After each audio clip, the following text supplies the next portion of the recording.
Your own words are more important than anybody else's. Sure, learn Shakespeare, learn Chekhov, learn Tennessee Williams, learn some of the masters that have great words, but your words are going to go faster than theirs. Everyone's played Tennessee Williams at one time, right? Everyone's played Shakespeare. Sure, you can do that, but your words are your words. Brian Smith here, and welcome to the Dreampath podcast, where I try to get inside the heads of talented creatives from all over the world. My goal is to demystify and humanize the creative process and make it accessible to everyone. Now let's jump in. Nick Basta is on the show today. Nick is a television and film actor. His film credits include Harriet, about Harriet Tubman's escape from slavery, which was nominated for 2 Oscars, and The Glorias, a biopic about Gloria Steinem, starring Julianne Moore, Alicia Vikander, and Janelle Monáe. His TV credits include a major role in Turn, Washington Spies, Season 3 of True Detective with Stephen Dorff, and the upcoming DC Comics series Stargirl, starring Luke Wilson. I met Nick at the Sundance Film Festival this year. My wife and I were at the premiere of a film called Uncle Frank. Great film, by the way. I heard it was picked up by Amazon, so hopefully you'll be able to see it on Amazon Prime soon. Anyway, as my wife and I are waiting for Uncle Frank to start, we're talking about what movies we're planning to see the next day. When my wife mentions the movie The Glorias, this guy sitting next to me says, "Hey, I'm in The Glorias." That guy was Nick Basta. So Nick and I get to talking about his role in that film, how the premiere was the next day, etc. And by the time Uncle Frank started, Nick agreed to this interview. I had a lot of fun talking to Nick. Not only is he a great actor who's been in some fantastic TV series and films, he's also an extremely eclectic artist and creative.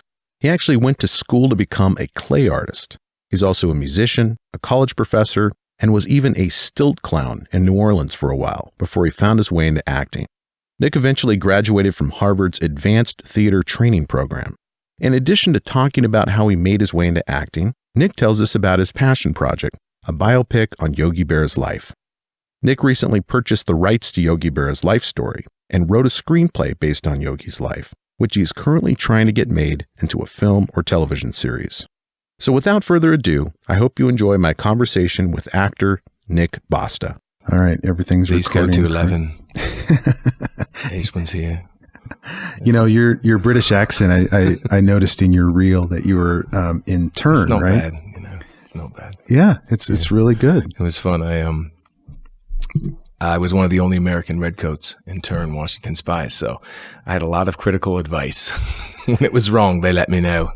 Yeah, that's fun. So who let you know? Was it like a coach or something? Sam Roken was he was kind of my boss in the show, so he would let me know. And then there was no dialect coach, so I did something right. And then Bert Gorman was one, and Jamie Bell. There were a bunch of British guys that were playing the things, and I was really on one of the only American redcoats. There was one other American redcoat, but he got killed off. Yeah, and then I got killed off. So how big of a shoot was that? How big of an operation? They did 4 seasons, so they bought the sets from John Adams in Richmond, Virginia, in State Farm, and so we filmed there. And then I had 1 episode, and it became 10. Nice. And that's how, if you keep just showing up, you keep doing the work, then they keep hiring you. And that's what I want. I hate getting killed off, man. Was that your first television series that resulted in a regular appearance? The first big.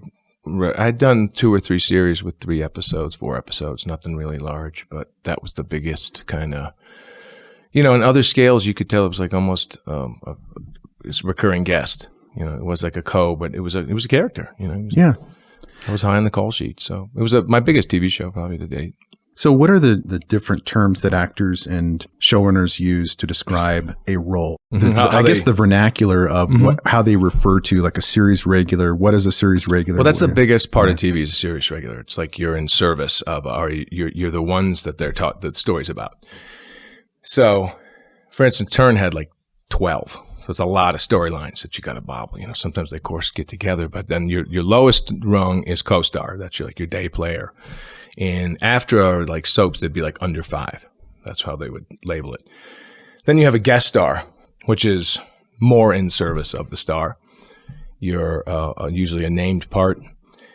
There's an arc to you. You have something to do. Something happens to you.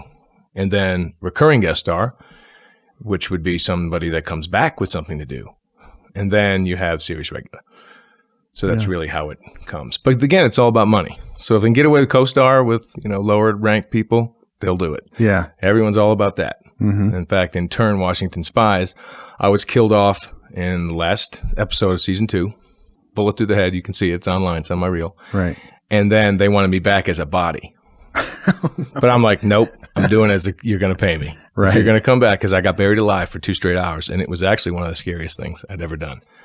And it was cold. It was 50 degrees. So the ground was like 45. And I was like, no, I'm fine. I'm from New York. I'm going to be okay. But I got frigid toes. And I swear, I almost thought, even growing up in New York, I had never been this cold on my toes. Hypothermia territory. Yeah. So I made them pay me that extra amount for that first episode of season 3.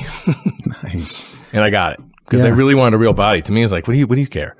Like, just, dress somebody up, but they really wanted the real thing. So how do you know how to, when to put your foot down and fight and when to let them? It's not up to you. It's usually your agent. You sort of have advice. You want to tell them what you want and you can stand up for it. There's always decisions. I don't know at the bigger levels, when you just get offered work, it's a different game than me. I'm your working white guy over 40. Yeah. Or 35 on a good day. You just got to decide what's right for you at the time. If you have a lot of offers, you're going to be choosy. But that's what I wanted to do, and they took it. So do you think it's important to have an agent at your level? You have to have an agent. In the industry? Yeah. Unless you're so famous that you don't need one. Yeah. But that's not really the case a lot. There's so much TV now that there's so much work. Everyone's getting paid less, but there's so much work that you have to be exposed. That's how you get the introductions. You have to meet the casting directors in South or New York, LA, London, and then you have to develop relationships. It's slow, but you can't do that with introductions. It's very difficult. Yeah. Unless you're gorgeous or related to somebody. Meryl Streep's daughter has no problem getting a job. Right. Yeah. So having an agent, and just for my listeners who most of them don't have agents and are probably not in the industry, they're the ones that advocate for you, right?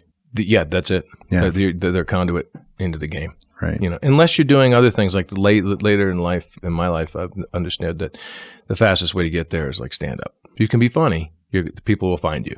Do stand up. Look how many comedians become dramatic actors. That's true. Yeah. Will Ferrell. He just had Downhill Here. Did you get to see it? I saw it and I interviewed him. Oh, you did? Yeah. Yeah. He's a great guy. Red carpet interview. It wasn't a podcast, but yeah. Yeah, still. Yeah. He didn't really do anything overtly Will Ferrell-ish in this. It was pretty dramatic, Yeah. So it's Robin Williams. You see these things. To me, it's just I'm always looking at young actors. How are you going to do it the fastest way? You could take 10, 15 years and struggle, or you could just go be funny really fast. And then you'll get to that. Is that how you did it? Not me, but I'm just saying, looking back, if I were to do it again.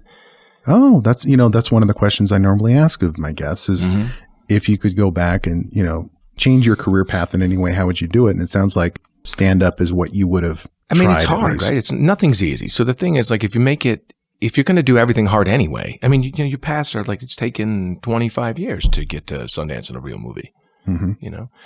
Everything's hard. Stand up is incredibly difficult, scary. You're going to fail. But if you're able to do your own words, if you're able to make your own stuff, and I guess that's what I'm saying, not just stand up, but it's make your own work. Your own words are more important than anybody else's. Sure, learn Shakespeare, learn Chekhov, learn Tennessee Williams, learn some of the masters that have great words, but your words are going to go faster than theirs. Right. Everyone's played Tennessee Williams at one time, right? Everyone's played Shakespeare. Sure, you can do that, but your words are your words. That's why I'm, the Yogi Berra project right now. So I'm doing all this good stuff I've had the last 2.5 years is because I'm writing the Yogi Berra screenplay. And all that energy has come from that activity. Now, I don't know why it's taken 25 years. Well, it's not that long, quite 20. Yeah. I've been thinking about it. I want to make my own stuff. I finally did it. And then, I got the rights and it's one thing after the other. And then you become part of the gang and it's all the ways in, it's all the ways how you fake it till you make it. So tell us more about the Yogi Berra project and how that came to fruition. I'm from New York, Syracuse, New York. Grew up a Yankees fan. My grandfather was huge. I didn't grow up going to the stadium, but I'm Italian. Yogi Berra is Italian. He's first generation, born in St. Louis. Story's never been told in feature film. Why not? Well, it's one of those questions. Good idea. A lot of malapropisms. A immigrant story, never graduated 8th grade. He was in World War II at 19 years old in D-Day. He's actually served in D-Day. Story's never been told. To me, it's all right, this is the passion I have. I want to tell an immigrant story like mine. My dad is the second generation Italian-American.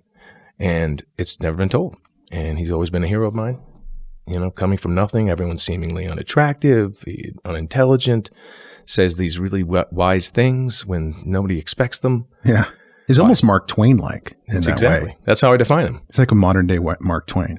Exactly. Yeah. And, they say the same American thing. They're both American icons, without a doubt.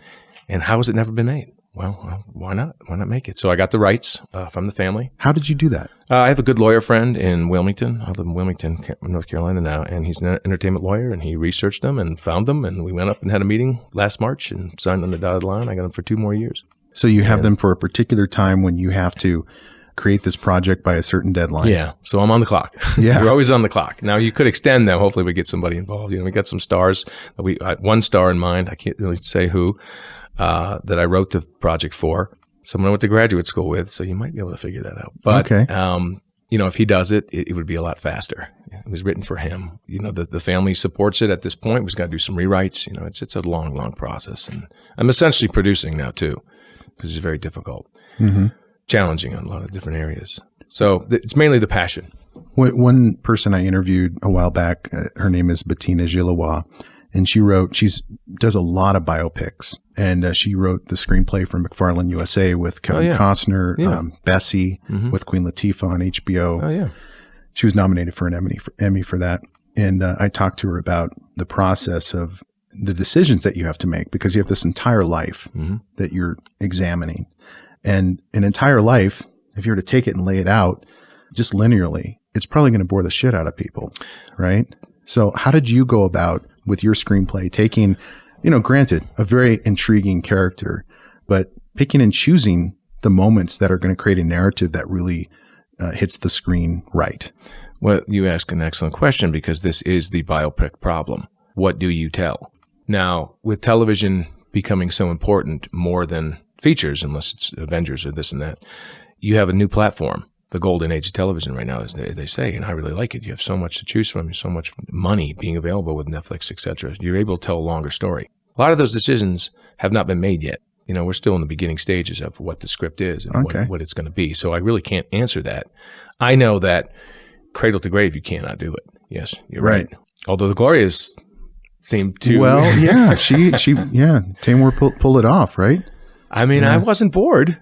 Yeah. She never bores me. That's the question. I mean, can you tell everything? No. Can you tell what's important? Yeah. But normally I think the family sort of wants to tell it like a journalistic side of things, fact by fact by fact. And of course you can't do that. Feature films are never, this is the real story, right? How often do you see it? I've never seen it. Based on a real story. Okay. We're still in those decision-making phases right now. Well, and I interviewed a poet named Tess Gallagher a while back, and she talked about this concept of truth really coming out through fiction more than it does through facts. That facts are not the best way to tell a story. Yeah, and because you really print the legend. Yeah, you just miss the the truth. A lie get involved with a good story, or the truth get involved with a true story. Right. There are decisions to be made. I mean, it actually is. I think in my script, the version I have right now is pretty close to the truth, probably 85%, if not 90%, because of what he's gone through, World War II and pursuit of 10 championships. He won 10 World Series. Oh, I did not know that. Yeah. He participated in 24 as a player and a coach. This is a guy who did not graduate 8th grade. I mean, a lot of it's just, wow, amazing. But the way it's crafted, those decisions will have to be made, cut. At this point, I think it's condensing the product. We'll see how that might go, but it's step by step. In terms of the final cut, does the family have final cut in your contract, or is that no? No. I mean, he's a historical figure. Oh, okay. So yeah. If he was alive, it would be different. Right. You have some leeway there. We hope. Yeah.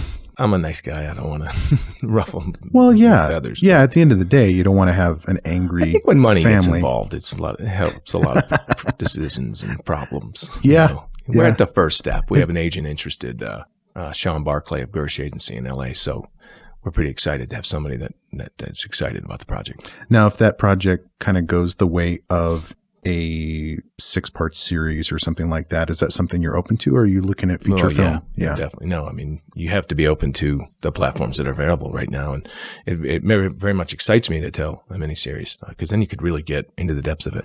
That's what I've noticed about television series is I find myself gravitating toward them because they're just smaller chunks and our time just seems we're pulled in so many directions with social media and work. And it's nice to be able to take like a 45-minute or 1 hour, episode. And boom. It's kind of the way of the future. Yeah. I mean, my wife and I go out. We're like, oh, dinner and movie, definitely going to do it. Get a babysitter, the whole thing. And then by the time dinner's over, like, do you want to just go home and watch Netflix? I mean, I swear, I know that's like most families in the world, but Right. It's like every single time. Yeah. And the theaters don't help because they do 3 seatings. Because now it's like 4, 6:30, and like 9:30. Yeah. And I never want to go like at those times. It's always, you always want to go to 8. Like you go to dinner at 6:30 and 8. That should be. But That's true. I didn't think about the timing of that. It's just like if your movie's at 9:30, it's never going to make it. Well, and then you got to drive there.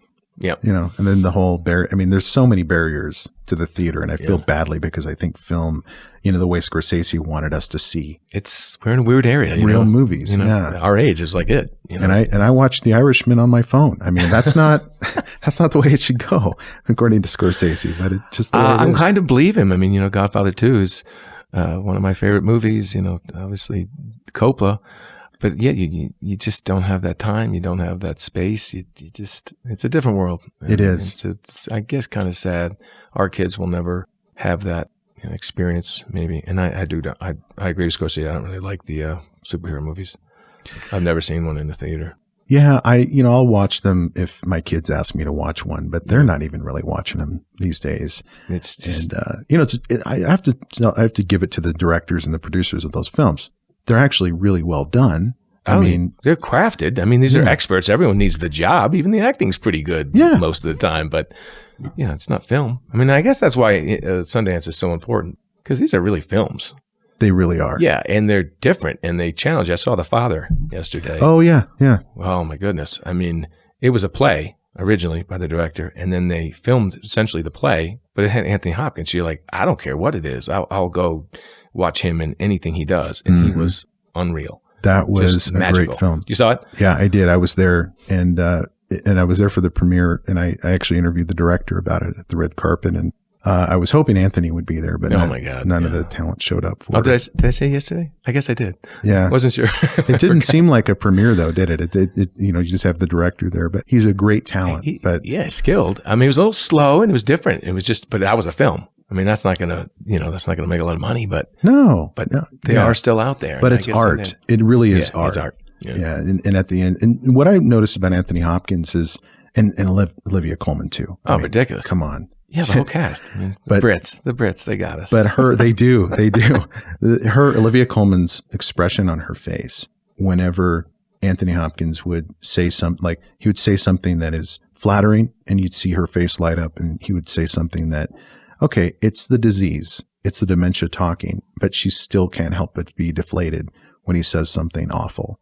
And that little look in her eyes, it's just in her eyes, and you're like, these people are hitting it out of the park. They're both, I'm sure, I've never seen Hopkins on stage, but I'm sure he's ridiculous. And Coleman's, she's a theater gal from way back. So it's like, it's amazing. 'Cause it's tough to do both. Mm-hmm. Very rarely can you do both. There's some people that are really good film actors that can't pull it on stage. What did you think of that scene? Not to get too film buffy, talking about other movies, but what did you think of that scene with Anthony Hopkins where he was trying to charm the housekeeper, the new help, and he just turned on this charisma and charm. I mean, and then he's like a god. You can't keep. He just became a character. Yeah. I mean, but I've always like Sounds of the Lambs. I mean, he's just amazing. You have to see. I think everyone should see it just for the performance. Mm-hmm. And that's with me. As an actor, I'm like, oh my god, that was worth the price of admission. That was a little bit slow towards the end. I'm like, where are we going? This sort of thing. But my dad's kind of 77 too, and I see some of the same expressions. I'm like, oh, really hit home. Mm-hmm. I'd like to see this guy's theater work, but I mean, Hopkins it didn't matter what he did. Yeah. So tell us what brings you to Sundance. I'm in the Glorias movie with Julie Taymor, wrote with Sarah Rule. Julianne Moore's in it with Alicia Vikander. I play the New York editor, one of the editors that actually is nice to Gloria Steinem in her writing days. Premiered here. First showing, actually. In fact, Julie Taymor, who directed, just said she finished it last week. So they're looking for a distributorship. It's a real dough. I had 3 scenes in it with Alicia.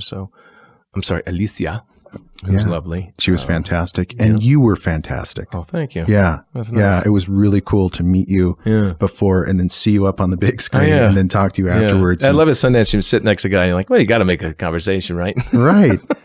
Yeah. Just so the listeners know how that came about is I was sitting next to Nick in the audience of what? Uncle Frank, Uncle right? Frank. Yeah. The movie Filmed in Wilmington.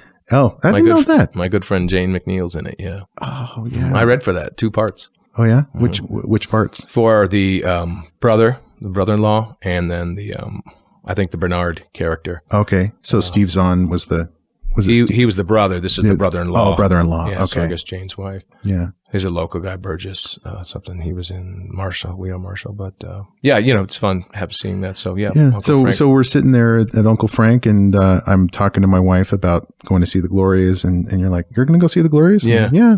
And he's like, I'm in the Glorias. And so we met that way, and to see you. It's my pleasure, Brian. Such a great role to be working with Alicia too, because and she's just electric throughout the whole movie. Yeah. But to see her playing off of you and you playing off of her, and it was a good playful relationship that sometimes you don't really have a lot of time to kind of dive into a character as much. I just probably got hired a week before that, so you do what you can. I'd never met Julie; she wrote it, so we had like 20 minutes to talk about the character. Yeah, and then she tells me it's about Clay Felker, based on Clay Felker, who was one of the editors that gives Gloria Steinem her money for Ms. Magazine, or lends her or gives her support. And I didn't know that. And it was like kind of nice. An interesting story about that if we have a minute. Yeah. I was able to get that part because I was a nice guy. So the line is, if you see it, is love the glasses. It's kind of when Gloria becomes herself. It's like that turn when she starts wearing those glasses. And it could be factually true, but the reality is all the people read they wrote like a nasty editor. And of course, there were already, not to give it away, but 2 other nasty editors. And I read it like, oh, I love the glasses. Like he actually did like the glasses. So Julie told me you read that differently than everybody else. There's your lesson for your young actors. Do it differently than everybody else. Yeah. Because that's how you get seen. So I read it, well, why doesn't he like them? If he actually says the words, love the glasses, it doesn't have to be negative. So I said, no, love the glasses. Anyway, Gloria, blah, blah, blah, blah. You know? And so that's how I got the part, because Julie told me. That's how I got the part. And you rarely get feedback like that. Oh, that's when you awesome. audition. So that's it's like, so cool. It's nice to know that. Yeah, and she's such a big time director that she's goddess. Lion King, Frida, across the universe. She does what she wants. She's creative. She doesn't need to do things like this, but she's an artist through and true. Yeah. So when you landed that part, what were you thinking in terms of? I was nervous. You're acting with Academy Award winner. Yeah. You're like, oh, snap, I better be okay. So, it's like a little bit of nerves. I did have scenes with Mahershala Ali this year in True Detective. That's right. Which was pretty exciting, too. And then, I did Harriet with Cynthia Erivo. Right. So it's been a really banner year with, like, superstar talent. Yeah. Big films and fun to watch movies. Yeah. And your filmography is kind of villain oriented, right? Yeah, last 3 or 4 years I've been a villain. This is the first non-villain in 4 years, I believe. So why do you think that is? How'd that start? I don't know. People say I'm the nicest guy they know. I'm like, oh no, I like to play mean. I don't know. You do something and then they kind of stereotype you into a cast. Right. So they see the real and they're like, oh, that guy's a good asshole. So let's keep making him an asshole. Yeah. As you may have noticed, there are great resources and advice mentioned in all our episodes. And for many of them, we actually collect all of these resources for you in one easy place, our newsletter. You can go to dreampathpod.com/newsletter to join. It's not fancy, just an email about each week's episode, featured artists, and resources to help you on your journey. Thanks. And now back to the interview. Harriet Tubman, that was funny because my wife's from Mississippi. I'm from New York, and I auditioned with a Southern accent. She made fun of me for at least 3 months. And then I get the part, and then it becomes like a big job, and I'm away for 6 weeks working, doing my Southern accent, which is pretty good. I lived in New Orleans, married a Mississippi girl. I can do a Southern accent. I can do regional Southern, but she made fun of me. Oh. And I had the last laugh. So you have this this experience playing the villain, and then all of a sudden in the Glorias, you're the nice guy. Well, he's not a super nice guy. Yeah, it's more complicated than that. Yeah, because I had said that, but to me, it's like he was a positive influence on her life. A net positive. Yeah. Even though they sparred about stuff. The way I played it was that he was learning that there is a movement, that women are women. Yep. You know, he was open to the idea that women could be stronger than he had believed. Yeah. You know, he was young enough to be open to the fact. And you can see that in your facial expressions thank you. too, Yeah, as she's sitting on the desk next to you, and you're Yeah. just kind of like, this is happening whether whether I want to happen this way or not. Which goes to the big part of the movie, that it's really about women's empowerment. Right. And I'm like, I'm very glad to be able to have done something like that. You know, my mom was very into Gloria Steinem. She was a superhero for her. ERA in 77. I grew up with this stuff. And like, now I get to be part of it. My mom's pretty stoked. So did you learn a lot about Gloria Steinem in the process of making the film and studying and, researching for it? Yeah, you read the books. I read the book it was based on, of course. You research articles. I mean, my mom was a good reference. Yeah. She knew more about it than I did. Yeah. But, Gloria gave her life up for the progress of women. Mm-hmm. And I think that they get to that. Yeah, I think she sacrificed quite a bit. Yeah. Well, I got to meet her. She was at the after party, and I saw the picture. You have to text that to me because I want to. I'll send you a couple of them actually if you put them on there. But she was lovely, and still 83, and she's totally with it. She does not look in her 80s. I know, it's crazy. At all. Yeah, just gorgeous, just knockout, smart, sweet, intelligent. She was so quick on stage, making jokes. Yeah, that was a great Q&A. Yeah, it was. I'm very lucky to be involved with that, and Harriet too, and everything. It's been a really good year. Although I haven't worked since July, so what do you know? A lot of good movie premieres, but. So let's go back to how you got your start in the arts. Did you do anything in grade school, junior high, high school that was theater related or acting related? Yeah, I've always been a ham. I went to Catholic school, so the oppression probably pulled it out of me. I think I remember dressing up in drag in the 4th grade with that Anjuli ad. Do you remember this? Anjuli. It was a perfume. I can bring home the bacon, fry it up in a pan. You remember this? Okay, well, it's out there. I remember. It was a really famous. How old are you? I'm 40-something. Okay, I'm 48, so we're probably about the same. Yeah. So I did it in 4th grade. I dressed up, had the class in hysterics, and it was really fun to do. And it's really just about fun. Like I have a lot of fun acting. And it probably started from there, and I got a role in a play in 7th grade and 9th grade, and then I did it all. Even though I'm a potter by trade, I went to art school for clay. I'm actually a clay artist. Part-time now. It's all for fun. But I ended up doing theater at Alfred University in Western New York. And then took 10 years off playing music and partying in New Orleans. And then moved to Boston for graduate school at Harvard. Wow. ART and Harvard through the Moscow Art Theater. What a trajectory. Yeah. Varied, fun. Did some cool stuff in New Orleans. Was a stilt clown for a Budweiser convention. And doing Mardi Gras stuff and doing crazy plays in hot areas. And Stilt clown? Yeah, I was a stilt clown. So you're walking around on stilts dressed as a clown? Yeah. Okay. 3.5 feet. I learned how to do it that day. It's not that hard. Oh, the image is great. I got pictures. Met Lou Rawls. That was kind of fun. And then we lived in New York for 6 years. Then we had a kid, and then we moved to Wilmington. So we've been there a few years. So what kind of music were you playing in New Orleans? More like pop folk. Yeah, it was like mid-'90s. So I was kind of like indie pop folk, and it really wasn't what New Orleans was doing. So I ended up getting back in the theater. Yeah. Met my wife doing a play in 97. Got married in 2001. You could probably fill in the blanks. Okay. So the musical instruments you play, or are you guitar, singers? bass, sing, front man. Yeah. Ham. Again, it's all the same. Just put them up front. I also teach college, 200 students in the intro to theater class, so at UNCW and Cape Fear Community College. Wow. So that's like a sushi money. It's only part-time, but. Yeah. And I teach online a little bit too, so that's a fun little kind of day job type thing. When did you start teaching? Probably 2012. Yeah. 2012. It's not full time. It's really just kind of fun stuff. And I love teaching acting. I just don't do that too much anymore. But yeah, the arts, my dad was kind of an artist, a wood artist. And then I got into the clay young and then did a lot of clay in high school and some theater. And then I ended up really just choosing theater because I thought it was the closest and fastest way to get to what I wanted to do. Although back to the stand-up comedy, that's where I think everyone should start because you learn how to fail. If you're bad, you'll get better. Right. You just got to keep going. Yeah. And you just have to figure out why you're bad. Yeah. People want to laugh. You just got to pave the road.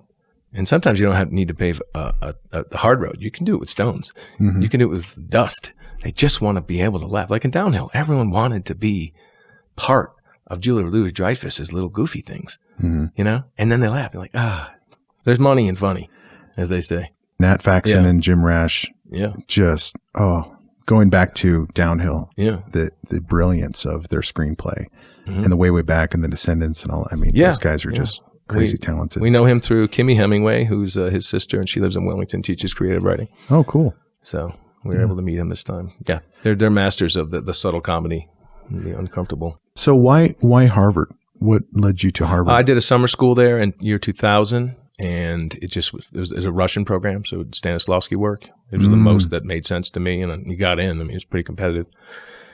And so I got in 2001, and we studied in Moscow for 4 months, and graduated 2003. Now, is that method acting what they call Stanislavski? Yeah, it's sort of like loosely based on a kind of put yourself in it, resemble the character, become a cop, go be a cop for 20 hours and you'll have a lot more to deal with. I mean, that's a really basic way to say it, but crawl into their skin. Yeah. You got to learn some things, discover some things. But I mean, that's a very basic way to say it. I don't like teaching too much theory because I think it gets in the way. Yeah. So what do you think helped you the most to gain the skill set that you have now that gets you all these roles in film and television? I don't know, but I can't choose yet. Yeah. I'm willing to. If anyone needs an actor, actually, around 40, can do a bunch of accents, a white guy, average looking, please. Oh, you're much better than average looking. Come on, Nick. At Nicky Bieske. It's just, if you have a lot of fun, I mean, I think Tom Hanks said it best at the Golden Globes. Come prepared, come on time, come with a trove of ideas, and be willing to fail. Everyone says that sort of thing, but it is true. That's a good quote. Be on time, come with ideas, be willing to fail. So basically, it sounds like you're driven by a philosophy more than, anything that you learned at Harvard. Well, I like health insurance. Okay. So that's what I'm driven by. Right. I got to make $35,000 a year. That's that's goal one. Yeah. And so that's what I strive for. So, if you can get that, that's a great thing. I'm still on the books for this year. I think that the next goal might be just do good work with good people. Yeah. That's what I told Nat yesterday when I saw him. We're not friends yet, but we're colleagues and acquaintances. And I told him, that's really what we all strive for, is to do good work with good people. Yeah. And then make some money too. Yeah. I don't need to be a cajillionaire. I just want to make insurance and then maybe something beyond that. Well, I think Nat's a good example of making your own, doing your own work. Exactly. That's what I told him. I told him yesterday. I said, I admire your career so much because you did it. You did it on your own. Yeah. Of course, some connections, sure, you do it. It all becomes done. You snowball, but you do it yourself. You become funny. You do some stuff. People want to work with you. Well, Nat Fax and Jim Rash, I talked to them on the red carpet about how they got their start, and they talked about how I think they met at improv class or around that time frame. And this goes back to your recommendation about stand-up, whether it's improv or stand-up. It's that willingness to fail in front of others and just put yourself out there and be present while you're doing it. Vulnerable, pleasant. Yeah. You're going to fail anyway. See, you may as well fail gloriously. I think it was Don Cheadle who said, come wrong strong. Oh, okay. Yeah. I mean, I like steal that. all these quotes because it's true. If you come wrong strong, at least you come strong. Mm-hmm. You might be wrong, but they're going to remember. Yeah. And that's what you want to be. Remember to do something different. I still can't. It's still, we all strive to be different, but you got to put yourself in a pattern, artistic pattern, a habit of doing those sort of things. And eventually the work will come, you hope. So when you look back on your filmography and your television work, your film work, do you lean one way or the other? I know you're driven by health insurance and a paycheck because you have to survive and provide for your family, but artistically, are you leaning toward film versus television?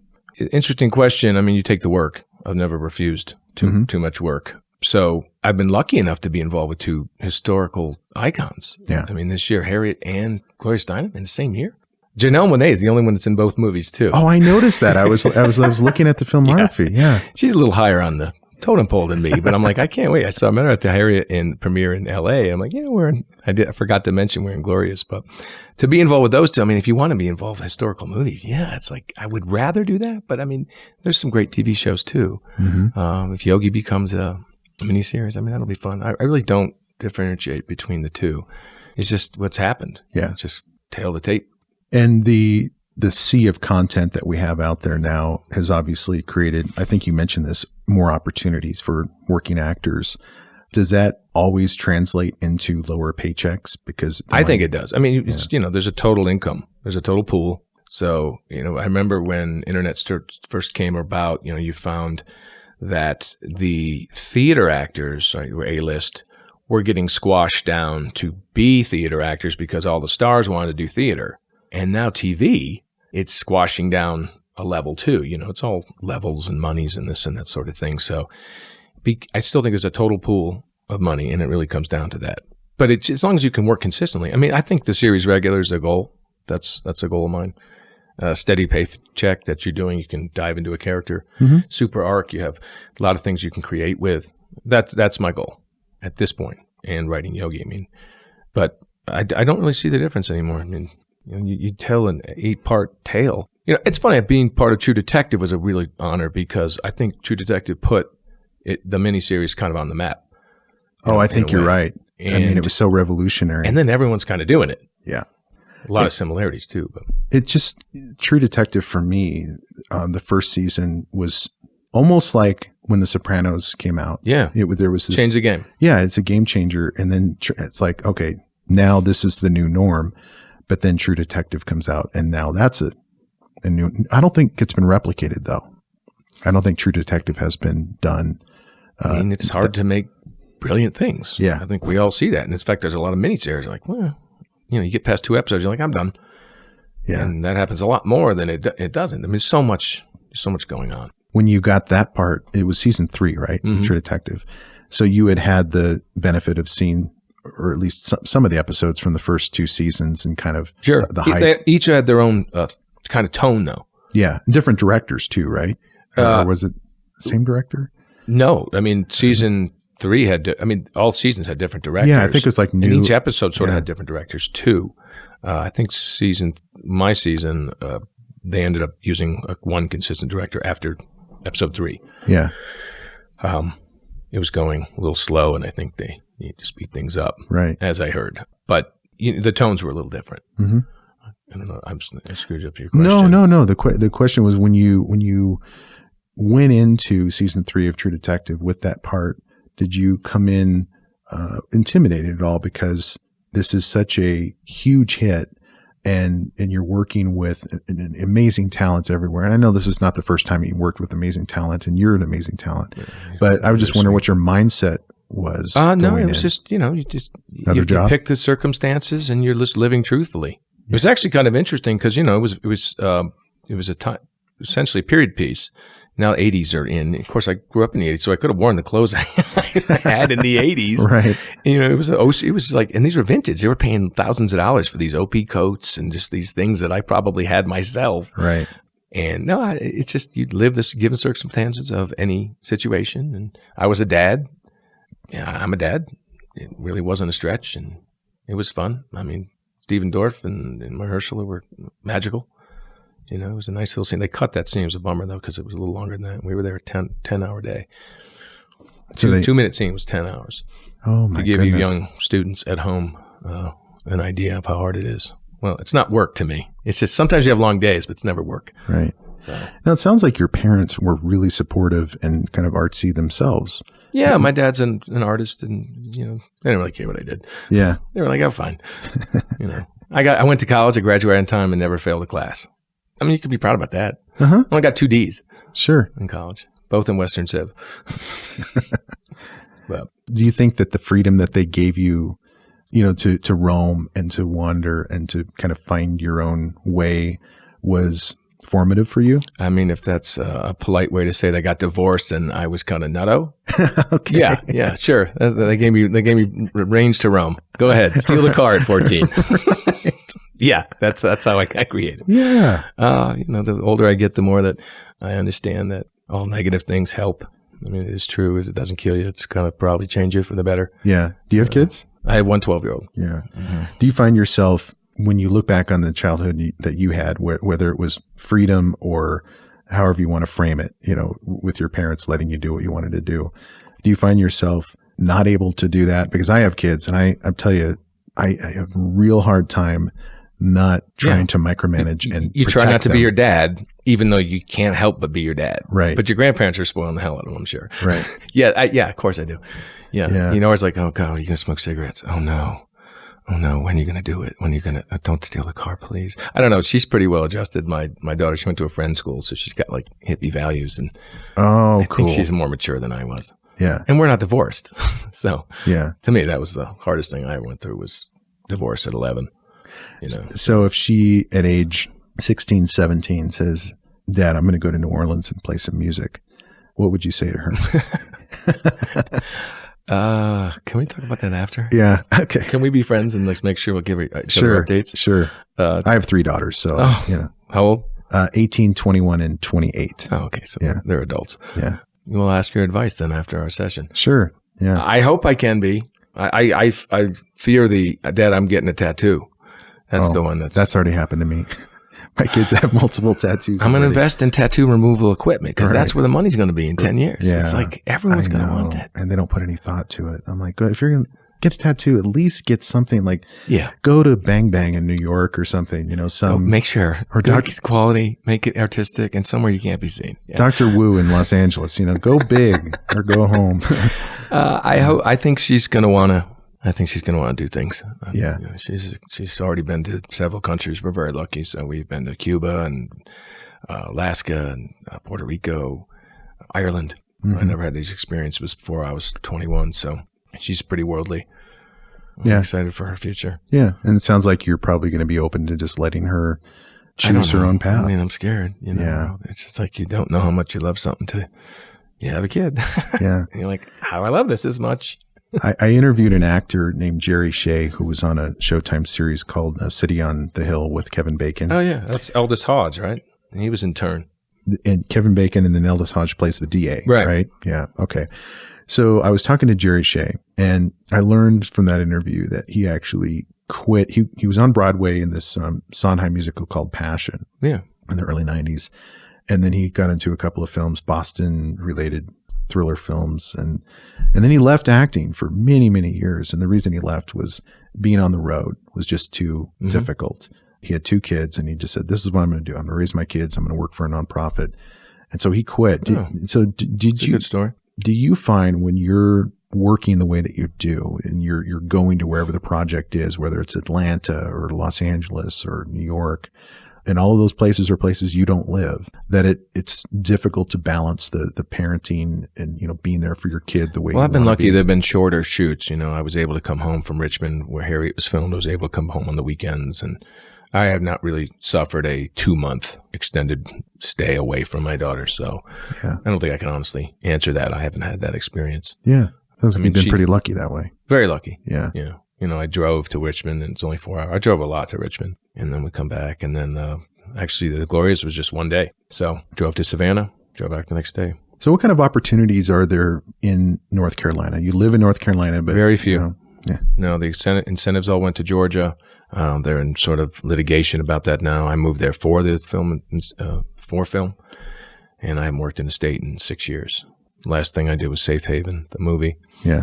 It's just because it's all money. Like I said, it went to Georgia, and they have the better incentives, so they're going to attract a lot more talent and film studios. And it may come back, you know, doing a couple things there now, but I want to work close to home, if that's what you're getting at. Right. Yeah. So you're keeping your home base in North Carolina. Well, that's where my daughter's in school, so we're not going to change that for 6 years. The goal is to probably move back to New York in 6 years, because I do theater too, and I haven't really done a commercial either, but it's a lot more opportunity in New York. And I got a new manager, Genevieve Brewer and Tracy Heller. Genevieve Brewer Management, shout out. Right on.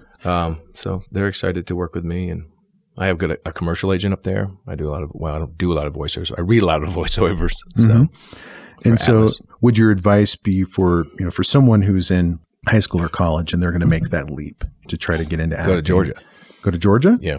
Really? Yeah, over Los Angeles? I mean, I don't get along with LA very well. I mean, you know, it's a crapshoot. If you're 20 and gorgeous, sure, go. Okay. You know, if you got a degree, my advice is go to Georgia. Really? Yeah, because you can live cheap. You can live like a normal human. You know, there's still opportunity. You know, they shoot like 30 TV shows there. So you're going to have a lot more opportunity for a specific type. They need ethnic types, you know. That's where they shoot Walking Dead, right? All 3 of them. No, actually one's in Richmond now. Okay. I think the Walking Dead 3 is there. That would be my advice. But again, I've never lived in LA. I've only visited and not really enjoyed it. So Well, that's New York's important. my speed. My family's in New York. Yeah, it's your home base.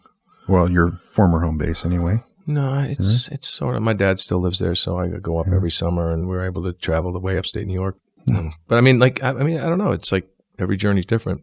But again, stand up. I'm telling you, if you could just master that quickly.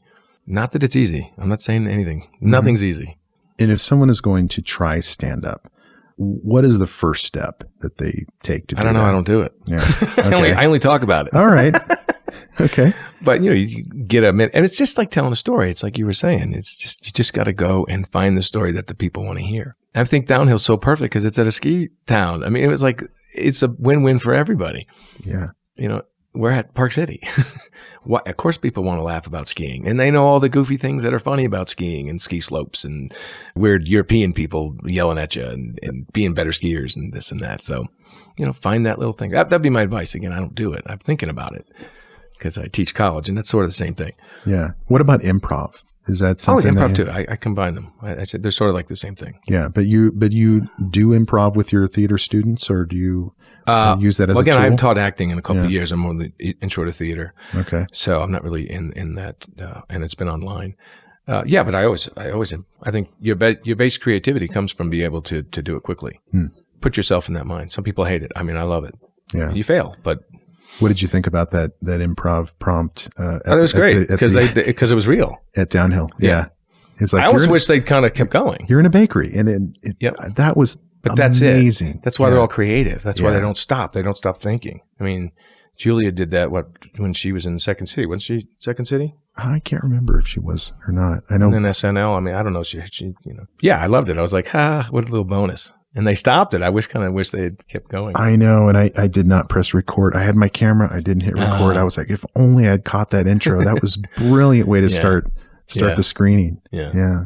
Well, Nick, it's been really great talking to you. Yeah. Thank you. Thanks for sitting down with me. Yeah, this was fun. Yeah. So let's have a follow-up conversation after. I'm available. Yeah. After your next project. Yeah. Well, I have actually something. I'm in Stargirl. It's a DC streaming with I think one of the Wilson brothers, Luke. Oh. Luke's the star. I play a science teacher or a math teacher. I can't remember. TV or film? It's streaming. So it's the it's the DC streaming. I'm not sure where it is right now, if that's still happening with the Swamp Thing. And it's called Stargirl. It's like a superhero for teens. Oh, cool. I was filmed in Atlanta. And 2 episodes of that. So that's my next project. But I don't know when or when. I'll check that out. And where can people find you on social media or the internet? It's at Nicky Beesky, Twitter. No, I'm sorry. At Nick Basta NYC, Twitter. And I forget my Instagram. So it's NICKBASTA NYC for your Twitter handle, right? I think it's Nick Basta NYC. Nick Basta NYC. Okay. And then they can find you on Instagram. Yeah. They'll just search your name. I should be more prepared. But. Okay. Yeah. Well, and I'll put this up on the show notes too. Okay. That's great, man. Thanks a lot, Nick. Thank you. Hey, thank you for listening, and I hope you enjoyed today's episode of the Dreampath podcast. If so, I have a favor to ask. Can you go to your favorite podcast service and give me a rating and review? Your feedback is what keeps this podcast going. I appreciate your time, and as always, go find your dream path.